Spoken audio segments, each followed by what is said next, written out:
Welcome to 95 news. ప్రతిక్షణం ప్రజాక్షేమం కోసం బులెటిన్ల ముందుగా హెడ్లైన్స్ చూద్దాం. సిద్దిపేట జిల్లా దుబ్బాకలో నామినేషన్ వేసిన బీఆర్ఎస్ అభ్యర్థి. అంబులెన్స్ లో వచ్చిన ప్రభాకర్ రెడ్డికి ఘన స్వాగతం పలికిన కార్యకర్తలు. మధిర కాంగ్రెస్ అభ్యర్థిగా నామినేషన్ వేసిన భట్టి విక్రమార్క. శ్రీ రామలింగేశ్వర స్వామి ఆలయంలో ప్రత్యేక పూజలు చేసిన భట్టి దంపతులు. జగనే ఎందుకు కావాలి అని చెప్పాల్సిన అవసరం ఎంతైనా ఉంది. చంద్రబాబు చెప్పే అబద్ధాలు నిజమని ప్రజలు నమ్ముతారన్న కన్నబాబు. ముఖ్యమంత్రి జగన్మోహన్ రెడ్డి అవినీతి రహిత పరిపాలన అందిస్తున్నారు. ప్రజలకు అన్ని పథకాలు అందుతున్నాయన్న ఎమ్మెల్యే తిప్పల నాగిరెడ్డి. డీటెయిల్స్ చూస్తే సిద్దిపేట జిల్లా దుబ్బాకలో బీఆర్ఎస్ అభ్యర్థి కొత్త ప్రభాకర్ రెడ్డి నామినేషన్ వేశారు. ఎన్నికల ప్రచారంలో పాల్గొంటుండగా రాజు అనే వ్యక్తి కత్తితో దాడి చేయడంతో కొత్త ప్రభాకర్ రెడ్డిని హైదరాబాద్ యశోద ఆసుపత్రికి తరలించిన విషయం విదితమే.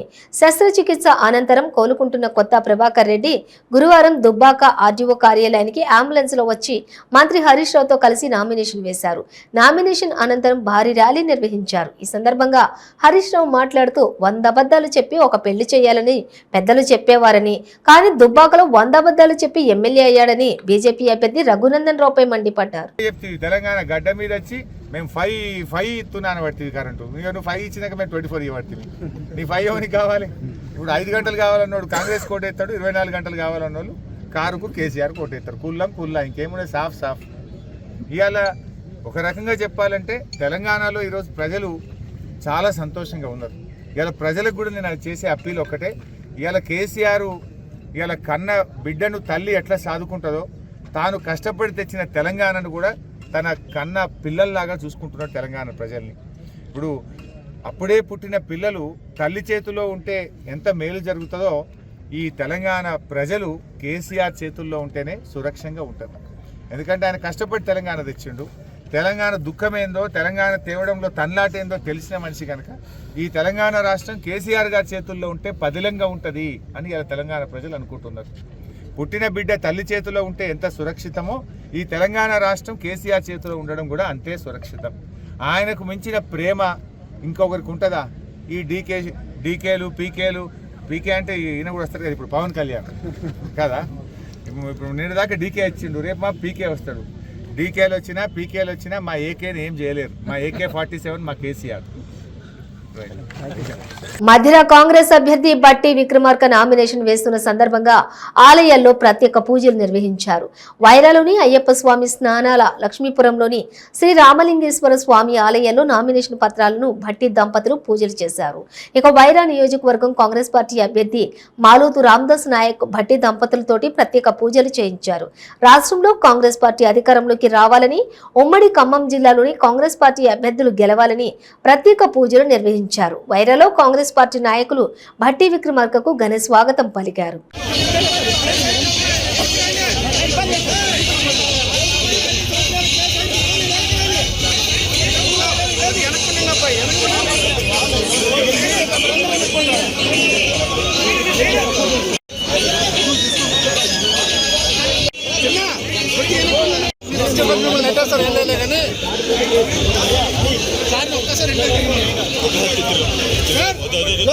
కాకినాడ రూరల్ శాసనసభ్యులు కురసాల కన్నబాబు ఆయన క్యాంపు కార్యాలయంలో మీడియా సమావేశం నిర్వహించారు.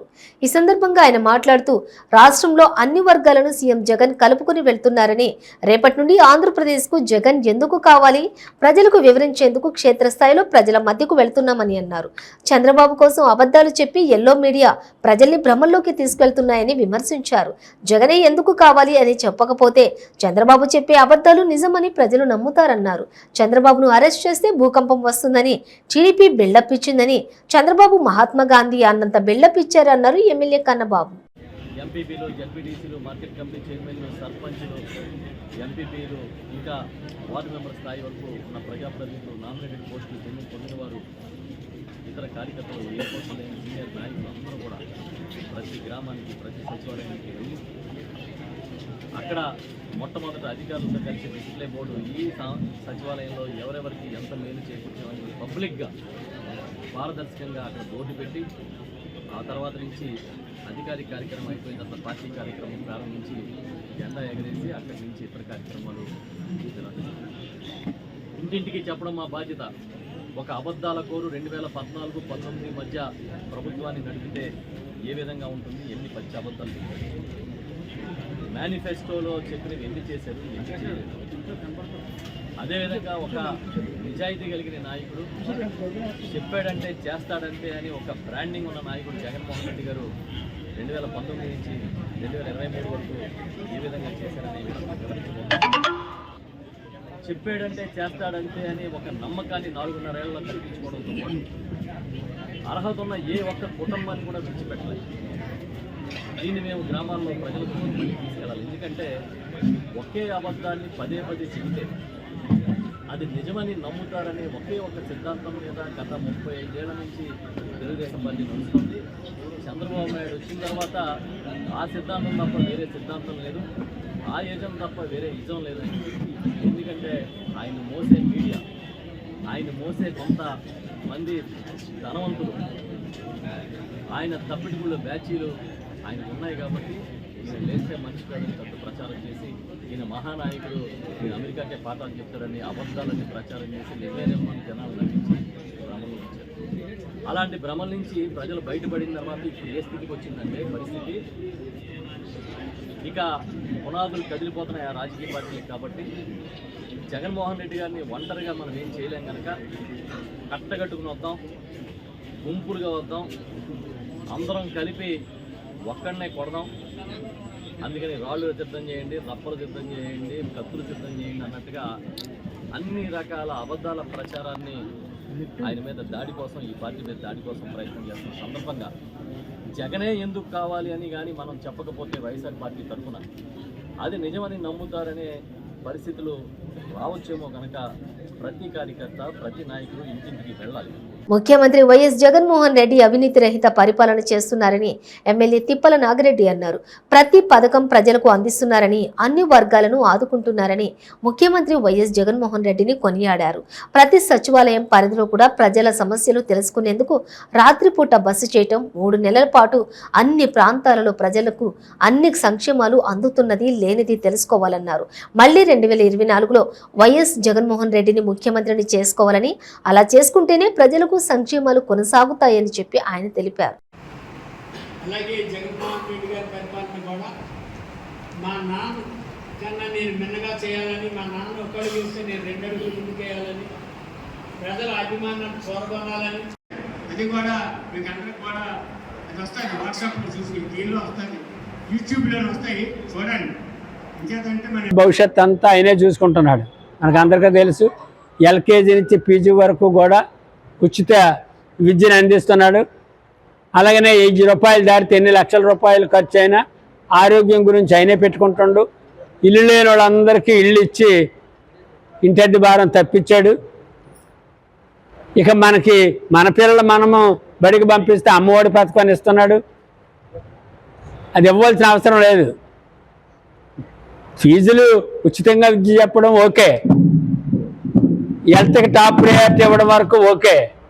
కానీ మన పిల్లలు మనం బడికి పంపించుకుంటే దానికి కూడా అమ్మఒడి పథకాన్ని సంవత్సరం 15,000 ఇవ్వడం, మధ్యాహ్నం కూడా వాళ్ళకి జగనన్న గోరుముద్దని మరి రోజుకొక వెరైటీ భోజనం పెట్టడం, ఇలాగా అతను చేస్తున్నటువంటి సంక్షేమ అభివృద్ధి పథకాలు స్వతంత్రం వచ్చి 70 సంవత్సరాల్లో ఏ ముఖ్యమంత్రి, అంటే 4.5 ఏళ్ళు మనమే ఉన్నాం, 75 ఏళ్ళు అనుకోండి, 4.5 ఏళ్ళు మనమే ఉన్నాం కనుక గత 70 సంవత్సరాల్లో ఏ ముఖ్యమంత్రి, ఎంఐఎంఎల్లాంటి ముఖ్యమంత్రి ఉన్నప్పటికీ ఏ ముఖ్యమంత్రి సంక్షేమ పథకాలు పెట్టలేదు, ప్రజల కష్టాలు గుర్తించలేదు, వాళ్ళకి ప్రజల కష్టాలు తీర్చడానికి ప్రయత్నం చేయలేదు.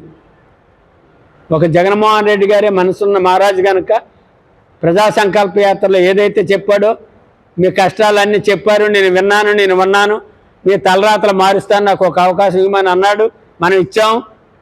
ఆ మహానుభావుడు మరి ముఖ్యమంత్రి అయిన వెంటనే నవరత్నాలను ప్రవేశపెట్టి ఇన్ని సంక్షేమ పథకాలు ఏ ముఖ్యమంత్రి, ఈవెన్ రాజశేఖర రెడ్డి గారు కూడా ఇన్ని సంక్షేమ పథకాలు ప్రవేశపెట్టలేదు. మరి అలాంటి 5, 6 అయిన important. Visakha Gajuwaka steel plant sector 12 వద్ద ఘోర రోడ్డు ప్రమాదం జరిగింది. దేశ పాత్రుని పాలెం రోడ్డులోకి వెళ్లే సెక్టర్ 12 మలుపు దగ్గర బైక్ పై 3 వ్యక్తులు వెళ్తూ ఉన్నారు. యువకులు ప్రమాదానికి గురై అక్కడికక్కడే మృతి చెందారు. మరొకరికి తీవ్ర గాయాలు కావడంతో ఆసుపత్రికి తరలించారు. బైక్ పై వేగంగా వెళ్లి డివైడర్ ని ఢీకొనటంతో ఈ ప్రమాదం జరిగినట్లు పోలీసులు తెలిపారు. మన గంగవరం విలేజ్ నుంచి సోమేష్, వాసు, రాజు 3 వ్యక్తులు పల్సర్ బైక్ మీద గంగవరం నుంచి కుడిమడకు వెళ్తున్న సందర్భంలో వీళ్ళు సెక్టర్ 12 దగ్గర ఉన్న కరువులోని స్టీల్ ప్లాంట్ లోపల బండి స్పీడ్గా వస్తూ కంట్రోల్ చేయలేక సెంటర్ డివైడర్ని కుదరంతో బండి నడుపుతున్న సోమేష్, అట్లాగే మధ్యలో కూర్చున్న వాసు చనిపోయారు. రాజు వచ్చేసి స్టీల్ ప్లాంట్ జనరల్ హాస్పిటల్ చికిత్స.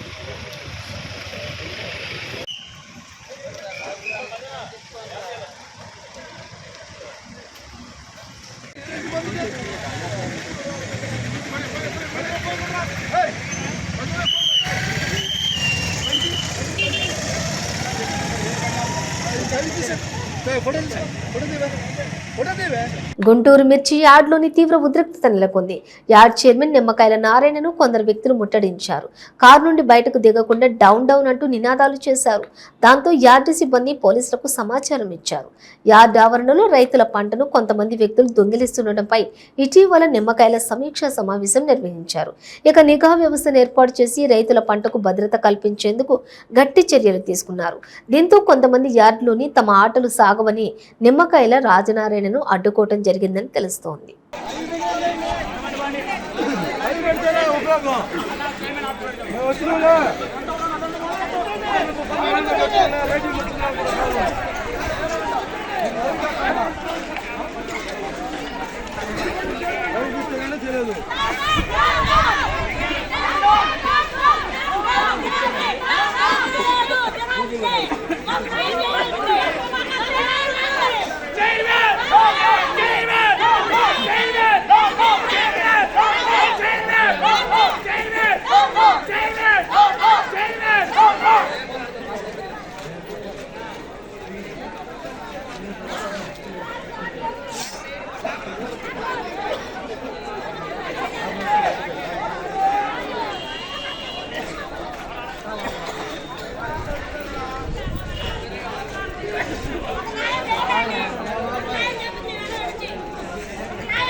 మేడ్చల్ జిల్లా శేర్లింగంపల్లి నియోజకవర్గంలో చేసిన అభివృద్ధిని చూసి కారు గుర్తుకు ఓటు వేసి గెలిపించాలని బీఆర్ఎస్ ఎమ్మెల్యే అభ్యర్థి అరికేపూడి గాంధీ ప్రజలను కోరారు. ఎన్నికల ప్రచారంలో భాగంగా కొండాపూర్ డివిజన్, హాసిఫ్పేట, ప్రేమ్ నగర్లలో గాంధీ ప్రచారం చేశారు. ఈ సందర్భంగా గాంధీ మాట్లాడుతూ 9 సంవత్సరాలలో నియోజకవర్గంలో చేసిన అభివృద్ధిని చూసి ఓటు వేసి తనను గెలిపించాలని కోరారు. న్యూ హాఫీస్పేట కోర్టు వివాదంలో ఉన్నప్పటికీ ప్రజలకు మౌలిక వసతులు కల్పించాలనే దృక్పథంతో రోడ్లు, డ్రైనేజీ పనులు పూర్తి చేయడం జరిగిందని ఆయన చెప్పారు.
ఎన్నికల కమిషన్ మార్గదర్శకాలకు అనుగుణంగా అర్హత కలిగిన ప్రతి ఒక్కరికి ఓటు హక్కు కల్పిస్తామని కాకినాడ సిటీ నియోజకవర్గం ఈఆర్ఓ కమిషనర్ సిహెచ్ నాగనరసింహారావు తెలిపారు. కాకినాడ నగరపాలక సంస్థ కార్యాలయంలో రాజకీయ పార్టీల ప్రతినిధుల సమావేశం జరిగింది. ఓటర్ల జాబితా సంక్షిప్త సవరణ 2024లో భాగంగా వచ్చిన దరఖాస్తులు పరిష్కారాలను హాజరైనటువంటి నాయకులకు వివరించారు. ఈ సందర్భంగా ఈఆర్ఓ నాగనరసింహారావు మాట్లాడుతూ ఈ నెల 4, 5 తేదీలలో జరిగిన ఓటరు నమోదు ప్రత్యేక శిబిరంలో ఫారం 6, 7, 8 ద్వారా కొత్త ఓట్ల నమోదు, మార్పులు, చేర్పులు, తొలగింపులకు సంబంధించి 1881 దరఖాస్తులు వచ్చాయన్నారు.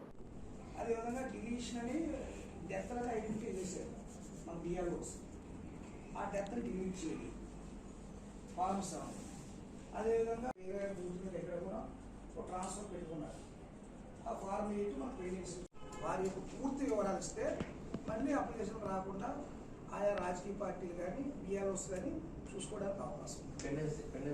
పెండెన్సీ లిస్ట్ అంటే ఏదో ఫిగర్ కాదండి, అప్లికేషన్ రాకుండా చూసుకోవడానికి మన బిఆర్ఓ కానీ రాజకీయ పార్టీలు కూడా చూసుకోవడానికి అవకాశం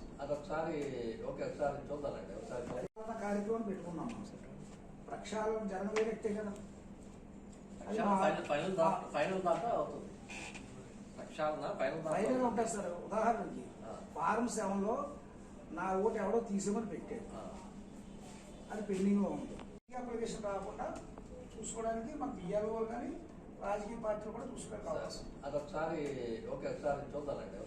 ప్రాణత్యాగాలతోటి సాధించుకున్న విశాఖ ఉక్కు కర్మాగారాన్ని ప్రైవేటీకరణ చేసే ప్రక్రియను ఆపకపోతే రానున్న ఎన్నికల్లో వైసీపీని ఓడించి తీరుతామని ఎస్ఎఫ్ఐ, ఏఐఎస్ఎఫ్ నాయకులు హెచ్చరించారు. విశాఖ ఉక్కు ప్రైవేటీకరణకు నిరసనగా చేపట్టిన పోరాటం 1000 రోజులకు చేరుకున్న నేపథ్యంలో వామపక్ష విద్యార్థి సంఘాలు ఇచ్చిన విద్యా సంస్థల బంద్ విజయవంతమైంది. రాష్ట్ర వ్యాప్తంగా విద్యార్థి యువజన సంఘాల ఆధ్వర్యంలో బంద్ అనేది నిర్వహించడం జరిగింది. ఈ యొక్క బంద్ ముఖ్య ఉద్దేశం ఏమంటే, రాష్ట్ర వ్యాప్తంగా విద్యార్థులు వాళ్ళ యొక్క చదువును పూర్తి చేసుకొని రాష్ట్రంలో సంవత్సరానికి 30 నుంచి 40 వేల మంది విద్యార్థులు చదువును పూర్తి చేసుకుని బయటకు వస్తున్న సందర్భంలో ఉద్యోగ అవకాశాలు పూర్తిగా లేకుండా పోయాయి. కాబట్టి రాష్ట్ర కేంద్ర ప్రభుత్వాలు విద్యార్థుల పట్ల అవలంబిస్తున్నటువంటి ప్రభుత్వాలు ఇవాళ చాలా దీనంగా ఉన్నటువంటి పరిస్థితి. ఇవాళ అనేక మంది విద్యార్థులు బలిదానాల సందర్భంగానే విశాఖ ఉక్కు స్టీల్ ప్లాంట్ని ఆనాడు విశాఖ ఉక్కు ఆంధ్రుల హక్కుని నినాదంతో అనేక మంది విద్యార్థులు వాళ్ళ యొక్క ప్రాణాల త్యాగాల వల్లనే ఆ రోజు విశాఖ ఉక్కును ఏర్పాటు చేసుకోవడం జరిగింది.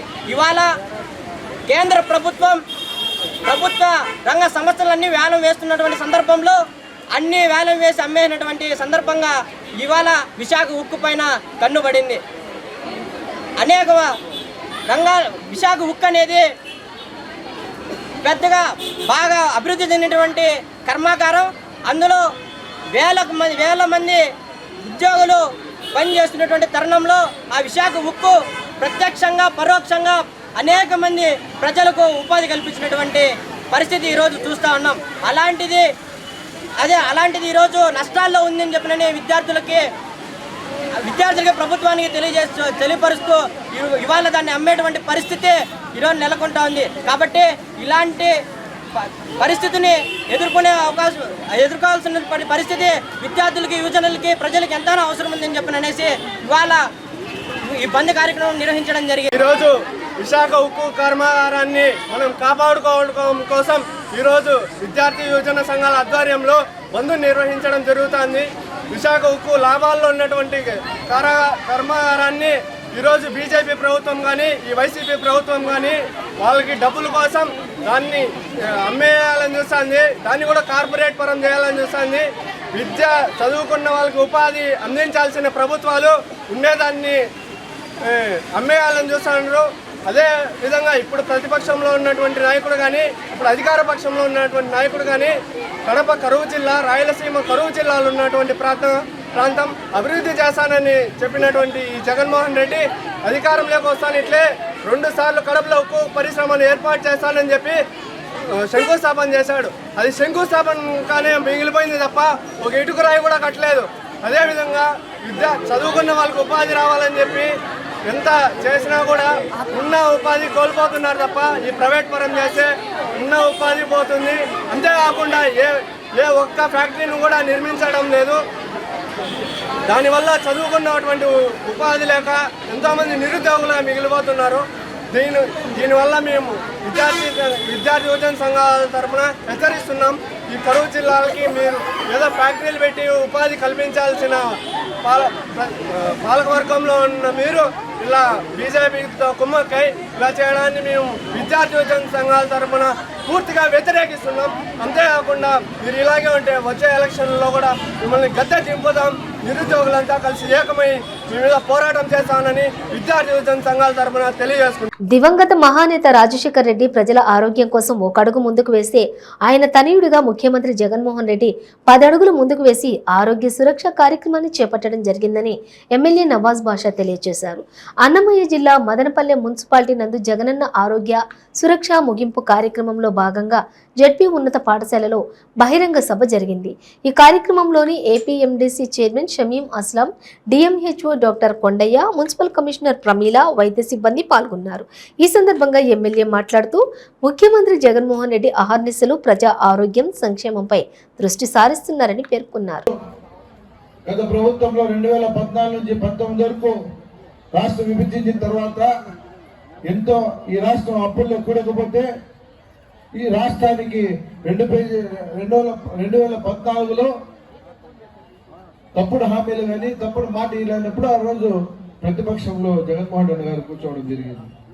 తప్పుడు హామీలు ఇచ్చి తప్పుడు మాటలు ఇచ్చి 2014 నుంచి 19 వరకు 300 పేజీల మేనిఫెస్టో 3000 అబద్ధాలు చెప్పి ఈ రాష్ట్రానికి మాజీ ముఖ్యమంత్రి చంద్రబాబు నాయుడు గారు అప్పుడు ముఖ్యమంత్రి అయ్యారు. నిజం ఎప్పుడు కూడా నిలకడ పైన ఉంటుందని చెప్పి ఈ రాష్ట్రానికి మంచి చేసిన వ్యక్తి 2019 నుంచి ఇప్పటి వరకు అని చెప్పి మీరు అందరూ కూడా తెలియజేసుకోవాల్సిన అవసరం ఉంది. మీరు అందరికీ కూడా ముఖ్యంగా మీకు ఒకటే కోరేది ఏమంటే ఇక జరగబోయే 4 నెలలు 5 నెలల్లో ఏదైతే యుద్ధం జరుగుతుందో ఆ యుద్ధంలో మీరు అందరూ కూడా పాల్గొని ఈ రాష్ట్ర ముఖ్యమంత్రి జగన్మోహన్ రెడ్డి గారు మళ్ళీ ఈ రాష్ట్రానికి ముఖ్యమంత్రి ఉంటేనే మీ అందరూ కూడా ఏదైతే ఈరోజు మంచి జరుగుతుందో దానికంటే 2 ఇంతల మంచి జరుగుతుందని చెప్పి మీరు తెలియజేసుకోవాల్సిన అవసరం ఉంది. మీకు ఒకటే కోరేది ఏమంటే ఈరోజు ఇంత పెద్ద ఎత్తున ఈ కార్యక్రమం చేసినాం. ఎందుకు చేసినాం? జగనన్న ఆరోగ్య సురక్ష కార్యక్రమం యావత్ రాష్ట్రంలో జరిగితే అన్నమయ్య జిల్లాలోనే మొదటి స్థానంగా మదనపల్లి నియోజకవర్గం చేశారు. ఎందుకు చేశారు? మీరందరూ కూడా కలిసిమెలిసిగా డాక్టర్లు అయితే ఏమి, మా నాయకులు అయితే ఏమి, ఆశా వర్కర్లు అయితే ఏమి, ఏఎన్ఎంలు అయితే కూడా ఏమి, పూర్తిగా ఆరోగ్యం గురించి మీరందరూ ఆలోచించుకొని ఈరోజు పెద్ద ఎత్తున కార్యక్రమం చేశారు. దేవుడి తర్వాత దేవుళ్ళుగా భావించే డాక్టర్లు కూడా ఈరోజు ఇంత పెద్ద ఎత్తున వాళ్ళ ప్రాణాలు కూడా కరోనా అన్నప్పుడు కూడా వాళ్ళు పూర్తిగా ఈ మదనపల్లి నియోజకవర్గంలో సహకరించినారని చెప్పి ఈరోజు ఈ జగనన్న సురక్ష కార్యక్రమంలో కూడా సహకరించామని చెప్పి తెలియజేసుకోవాల్సిన అవసరం. ముఖ్యంగా మంచి చేసిన వ్యక్తికి మంచి చేయించుకున్న వ్యక్తులు కూడా మనమందరం కూడా ఎప్పుడు కృతజ్ఞత ఉండాలి, మనమందరం కూడా మంచిగా ఉండాలని చెప్పి తెలియజేసుకొని మీరు ఎక్కడ కూడా ఆలోచించాల్సిన అవసరం లేదు. తప్పుడు మీడియా వార్తలు వినాల్సిన అవసరం లేదు. ఎల్లో మీడియా వార్తలు వినాల్సిన అవసరం లేదు. ఒకే వార్త వినాల్సిందేమంటే ఈ రాష్ట్రానికి మళ్ళీ రాష్ట్ర ముఖ్యమంత్రి జగన్మోహన్ అనేది ఖాయం అని చెప్పి ముఖ్యంగా తెలియజేసుకోవాల్సిన అవసరం ఉంది. ముఖ్యంగా ఏమీ చేయలేని వ్యక్తి ఈ రాష్ట్రానికి మళ్ళీ ముఖ్యమంత్రి అవుతానని నమ్మకం ఉంటే ఈ రాష్ట్రానికి స్వాతంత్రం వచ్చిన తర్వాత ఇంత పెద్ద ఎత్తున మంచి చేసిన వ్యక్తి రాష్ట్ర ముఖ్యమంత్రి జగన్మోహన్ రెడ్డి గారు ఎంత ధైర్యంగా ఉండాలి.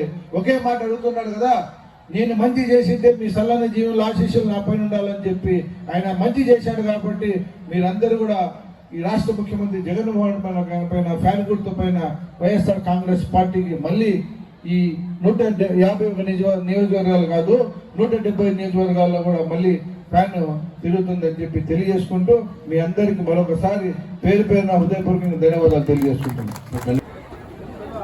బులెటిన్ ముగించే ముందు హెడ్లైన్స్ మరోసారి.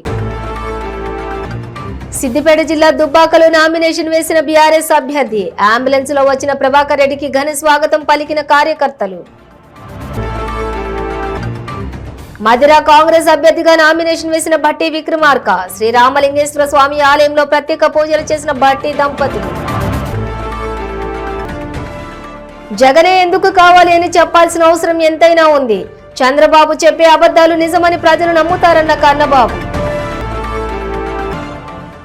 ముఖ్యమంత్రి జగన్మోహన్ రెడ్డి అవినీతి రహిత పరిపాలన అందిస్తున్నారు. ప్రజలకు అన్ని పథకాలు అందుతున్నాయన్న ఎమ్మెల్యే తిప్పల నాగిరెడ్డి. ఇవి బులెటిన్ డీటెయిల్స్. చూస్తూనే ఉండండి 95 న్యూస్.